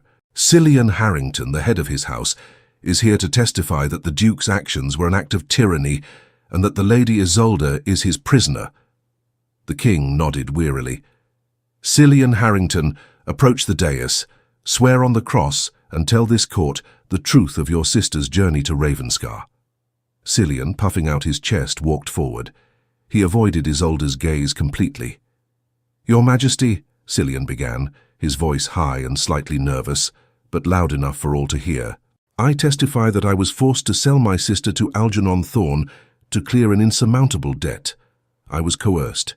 And I testify that the Duke of Ravenscar, by paying off that debt, merely exchanged one form of captivity for another. Isolde is his prisoner, held only by fear, and this marriage is a sham forced upon a desperate, ruined woman." A murmur rippled through the court. Warwick looked triumphant. The king turned to Isolde. "Duchess Isolde, we must hear from you. Is this true? Were you forced to marry the Duke of Ravenscar against your will?" Isolde stepped forward, drawing every eye in the hall. She was magnificent in her controlled stillness. She looked past the king, past Warwick, and settled her eyes on her brother. "Cillian," she said, her voice clear, ringing with quiet condemnation, "tell the court the whole truth. Tell them what you received from Algernon Thorne for my sale. I tell them of the promised estate in Kent, the modest income, and the promise of a comfortable life you secured for yourself by betraying the oath you swore over our parents' graves." Cillian froze. The colour drained from his face. The court held its breath. "Tell them," Isolde continued, her voice gaining strength, "that you did not sell me to save the family honour, but to purchase your own greedy freedom, and that now you stand here as a perjurer, willing to sell my safety and my husband's honour for the empty promise of the Earl of Warwick." Cillian stammered, unable to speak. The exposed truth of his pure selfishness was far more damning than any accusation of kidnapping. Isolde turned to the king, her eyes blazing with conviction. "Your Majesty, my brother sold me like cattle. My husband, the Duke of Ravenscar, paid double the price for me not because he desired me, but because he saw a noble spirit being corrupted for the nefarious political purposes of the Earl of Warwick. The Duke offered me safety, honor, and the chance to protect the integrity of the vow that secures his lands. She looked at Damien, and for the first time she allowed her face to soften, allowing a look of deep, loyal affection to shine through the formality. I am no prisoner, Your Majesty. I chose to marry the Duke of Ravenscar because his integrity, his discipline, and his willingness to sacrifice his own happiness for the sake of his people and the North proved him the most honorable man I have ever known. I stand here, his willing wife, the Duchess of Ravenscar, and I testify that this union is real, it is binding, and it is a defense against the treachery of men like my brother and the opportunistic greed of the Earl of Warwick. A roar of approval erupted from the hall. Cillian was instantly disgraced, clutching at his throat, realizing his final act of treachery had destroyed his name forever. Damien, recognizing the decisive victory, stepped forward, placing a steady, protective hand on Isolde's shoulder, a touch that was both a proprietary claim and a loving acknowledgement. "My wife speaks the truth, Your Majesty," the Duke stated. "The vow is now sealed. But the Earl of Warwick has questioned the nature of the vow itself, and I will reveal it to the court now, so that no man may ever challenge its terms again." He looked directly at Warwick, who now stood pale and defeated. "The vow requires the Ashthorne Duke to be unmarried and devoted solely to the North until the moment the Harrington Key is secured and the borders are stable. But the vow also carries a cost, a sacrifice I accepted years ago to maintain the integrity of my rule. It is why I remained isolated at Ravenscar, and why my enemies saw a chance to ruin me through a false narrative of forced marriage." He paused, and the silence in the hall was absolute. Isolde looked up, confused, sensing a hidden layer of the truth. "The true terms of the ancient Ashthorne vow," Damien declared, his voice ringing with profound pain and authority, "are that to ensure the Duke's complete, undiluted focus on the protection of the borderlands, he must never claim a true heir of the bloodline. The Duke of Ravenscar must sacrifice his chance at true fatherhood to maintain his unbreakable focus on the North's defense. My marriage to Isolde secures the land, but it means there will be no Ashthorne heir born to inherit my title." The court gasped. The Duke was revealing a lifelong agonizing sacrifice. He was willing to end his own direct line to secure the kingdom. "I have kept this secret to protect the vow's sanctity, enduring the whispers and the loneliness," Damien concluded. "But I reveal it now to show the court that my marriage is not an act of power consolidation, but an act of self-sacrifice demanded by a higher duty." Warwick, who sought to break this vow, sought not just my land but the destruction of a centuries-old protection pact designed for the entire kingdom. The verdict was immediate and absolute. The king, deeply moved and politically satisfied, stood. "The Duke of Ravenscar is exonerated. The Duchess Isolde is a willing, noble and loyal wife. The Ashthorne vow stands. Earl of Warwick, your suit is dismissed, and you are ordered to immediately retreat from the southern marches." Cillian Harrington was seized by the Duke's guards, stripped of his fine clothes and thrown into a debtor's prison, a fitting final end to his greed. Damien turned to Isolde, his face reflecting the heavy price of his revelation. She reached up and touched his scarred cheek, silently acknowledging the agony of his sacrifice. She was his wife, the cornerstone of his power, but their relationship was sealed by the terrible terms of the vow. They had won the war, but at the cost of their future. The journey back to Ravenscar was a silent meditation on the harsh cost of their victory. Isolde was now the official Duchess of Ravenscar, revered by the court for her courage and loyalty. Damien was the hero of the North, his sacrifice a testament to his profound duty. Yet they were strangers bound by a political contract and separated by the very vow that had brought them together. The revelation that the vow prohibited an heir hung between them like a shroud. Isolde understood the discipline required of Damien, a sacrifice that crushed the hopes of a bloodline. He had chosen the stability of the North over the comfort of a family. Upon their return, the Duke and Duchess settled into a formal cold routine. They shared meals in silence, always under the watchful eye of the staff. Damien was more withdrawn than ever, throwing himself into securing the borders, while Isolde immersed herself in the only place she felt truly free, the library. She returned to the most ancient texts, particularly those concerning the Ashthorne and Harrington lineages, determined to find a clause, a subtle loophole, that could dissolve the cruel terms of the vow. One blustery afternoon, Isolde was examining the original vow scroll, the one Damien had presented at court, when she noticed a small, nearly effaced inscription in the margin, written in an archaic form of Northern English. The main text, written in Latin, confirmed the Duke's interpretation. The Ashthorne Duke must remain pure and unburdened by an heir until the vow's work is complete, lest he lose focus on the defense of the land. But the marginal script, faint and almost illegible, seemed to be a commentary, a hidden codicil known only to the original scribes. Isolde sent for the Duke immediately. He arrived, his face tired, but his eyes instantly focusing on the document she spread out on the desk. "What is this, Isolde?" he asked, his voice low. "Look, Your Grace, here." She pointed to the faded script. "It is almost gone, but it is not Latin. It is a dialect I recognized from an old border poem I found. It is a note, perhaps a condition from the original Harrington ancestor who signed the pact." Damien leaned close, his imposing form nearly eclipsing her. The proximity in the presence of the document felt appropriate. They were partners in this desperate research. He squinted, tracing the ancient characters with a steady finger.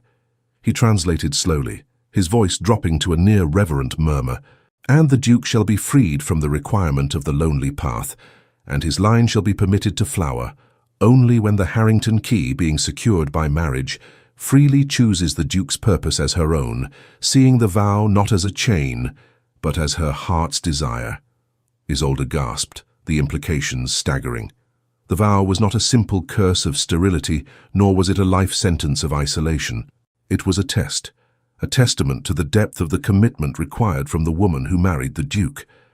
"It was never about the absence of a child," Isolde whispered, tears welling in her eyes, "but the purity of the woman's loyalty. The original Harringtons, fearing their line would be used against the Ashthornes, demanded proof that their daughter, the key, would choose the Duke and his duty over her own freedom or ambition. The vow only prohibited the heir if the Duchess was coerced, making her a variable in the defense of the North." Damien straightened up, his face etched with disbelief and a sudden blinding hope. "The sacrifice, the isolation," he muttered, running a hand through his hair. "It was all built on a partial understanding. I was told the vow demanded no heir to ensure focus, but the original text states the Duke must be pure in his focus, not his bloodline. The only reason to deny the heir was if the Duchess's heart was elsewhere, threatening to split the loyalty of the house." He looked at Isolde, his grey eyes alight with an emotion she had never seen there. Profound love mixed with triumphant vindication. "You proved your loyalty at the court, Isolde. You chose this fortress, you chose this duty, you chose me over your own freedom and your brother's manipulation. Your choice in York fulfilled the secret condition of the vow." The iron wall of duty he had built around himself and around their marriage crumbled in that instant. His lifelong sacrifice had been based on a misunderstanding, a political maneuver by his ancestors, perhaps, to ensure complete discipline, but not a divine curse. Damien took a deliberate step around the desk, his presence now a promise, not a threat. He did not touch her, allowing the weight of the revelation to settle fully. "All these years," he said, his voice thick with unspent emotion, "I have lived in this prison believing I was destined to be alone. I kept my distance from you because the thought of loving you, and then never being allowed to consummate that love or build a family with you, was a torture I could not bear. I was protecting you from my duty." He reached out, his hand hovering over the silver raven pendant on her throat. "But the vow is fulfilled, Isolde. Your loyalty has lifted the burden. The threat from Warwick is neutralized, the border is secured by our unity, and the ancient contracts are satisfied by your brave choice. The ice fortress is melting." Isolde met his gaze, the tears now flowing freely, tears of relief, not sorrow. "I chose you before I knew the full cost, Damien. I chose you when you stood against Thorn. I chose you when you rode back to save my life. The vow only confirmed what was already in my heart. He closed the final distance between them, and this time there was no hesitation, no painful duty forcing him back. He lifted her face, his gaze burning with the intensity of years of forced deprivation. "Then the Duke of Ravenscar no longer demands a Duchess of Ice," he murmured, his voice husky with desire. "He demands the woman who brought light and life back to these cold stones." He kissed her, a deep passionate claiming that affirmed their love was not a risk to their duty, but the final necessary seal upon the vow itself. The embrace was the consummation of their long, disciplined journey, a culmination of strategic alliance and inevitable, powerful love. The discovery of the hidden codicil to the ancient vow was more than a political triumph. It was a profound spiritual liberation. Damien Ashthorne, having lived under the iron fist of a misunderstood duty for years, was finally free. The moment in the library, when his discipline finally shattered, marked the true beginning of their marriage. He led Isolde from the library to his private chambers, the formality that had defined their relationship stripped away by the urgent reality of their mutual love and shared freedom. The Duke's chamber, usually a study in austere military precision, seemed to soften under the warm glow of the firelight. Damien turned to Isolde, his hands resting gently on her shoulders, his grey eyes alight with an intoxicating mix of awe and desire. "Isolde," he began, his voice deep and unsteady, "I brought you here under duress, thinking I was buying a key to my future. I kept you at a distance, believing that any touch, any intimacy, would betray my sacred purpose. The truth is, I was a coward, paralyzed by the fear of losing the one thing I was sworn to protect, the vow, because I mistakenly thought it demanded my utter isolation." He reached out and, with the reverence of a man touching something sacred, unclasped the silver raven and vine pendant from her neck. The symbol of their contract, which had felt so heavy, was lifted. "The vow is satisfied, my Duchess," he whispered, letting the necklace fall onto a velvet cushion. "And the price of the North's safety is no longer my heart. It is only my unwavering love for you." Isolde, stepping fully into the space of their shared destiny, reached up and traced the harsh line of the scar on his cheek, the physical testament to his lonely battles. "The scar shows me the man you were, Damien, disciplined, isolated, unbreakable. But the fire in your eyes shows me the man you are, free, passionate, and mine. The ice fortress is melting, my Duke. It is time to let the warmth in." The barriers were finally gone. Their love, born from the crucible of betrayal and danger, was a fusion of respect, intellect, and deep physical longing. The years of the Duke's enforced solitude, the fierce control he had exerted, now channeled into a powerful, overwhelming devotion. The consummation of their marriage was not a cold political duty, but a powerful, passionate union, a profound acknowledgement that their individual strengths made the fortress and the vow truly impregnable. For the first time since their terrifying introduction, Isolde felt utterly and completely safe, not just protected by a powerful man, but truly seen and loved by her husband. Damien, in turn, found that the true source of his power was not his solitary discipline, but the shared purpose and emotional connection with his wife. The morning after, the mood in Ravenscar was transformed. The fortress remained formidable, but the atmosphere was lighter, imbued with a new, quiet joy. The staff, noting the softened lines around the Duke's mouth and the genuine happiness in the Duchess's eyes, understood immediately that the ancient barrier had fallen. Damien and Isolde now ruled as a true partnership. Isolde, no longer confined to the library, began to actively manage the Ashthorne estates, using her knowledge of accountancy and administration to streamline the resources, strengthening the border defenses not just militarily, but economically. "You said you needed a key, Damien," Isolde said one afternoon, looking over the sprawling accounts in his study. "But I believe you needed a partner. Warwick sought to destroy us with division and treachery. We will secure the North through unity and loyalty." The Duke, watching her command his resources with quiet efficiency, felt a renewed sense of purpose. "You are right, my love," he replied, walking up behind her and wrapping his arms around her waist, a gesture that was now natural and constant. The vow was never meant to be a prison. It was meant to be the foundation of an unbreakable allegiance, the future secured. The political fallout from York was swift. Warwick was stripped of his titles and influence. Algernon Thorne remained ruined and in hiding. Cillian, left to the harsh justice of the debtors' prison, was a forgotten footnote in the grand history of the North. Isolde, having chosen forgiveness over bitterness, arranged for a modest, anonymous stipend to ensure her brother did not starve, but she never sought contact with him again. Her allegiance was to her husband, her duty, and her new home. As the years passed, the ice fortress truly became a home of warmth and light. The ancient codicil that allowed the line to flower proved true.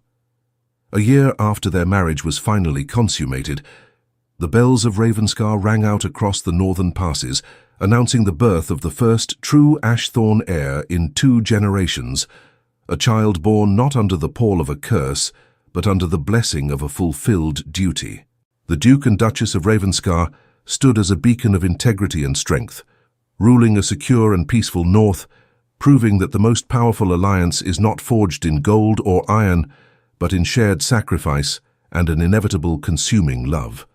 Isolde, the girl sold to pay a family debt, had found not just her freedom but her destiny as the beloved co-ruler of the formidable ice fortress. And so concludes the tale of the Duchess Isolde and the feared Duke of Ravenscar, a story of how the most desperate betrayal can lead to the most enduring love, and how duty, when shared with the right heart, can be the greatest liberation. We hope this epic journey, rich with historical detail and emotional triggers, resonated deeply with you, our cherished audience, proving that even a Duke of Ice can be melted by the courage of a woman's unwavering spirit. If you were moved by Isolde's strength and Damien's sacrifice, we implore you, subscribe to Echoes of Romance for more tales of historical passion and destiny. Leave a comment below to tell us which moment in the Duke and Duchess's journey stirred your soul the most. Like this video to support our work, and don't forget to activate the notifications so you never miss the echo of true love. Until the next chapter of history, may your own destiny be filled with courage and devotion.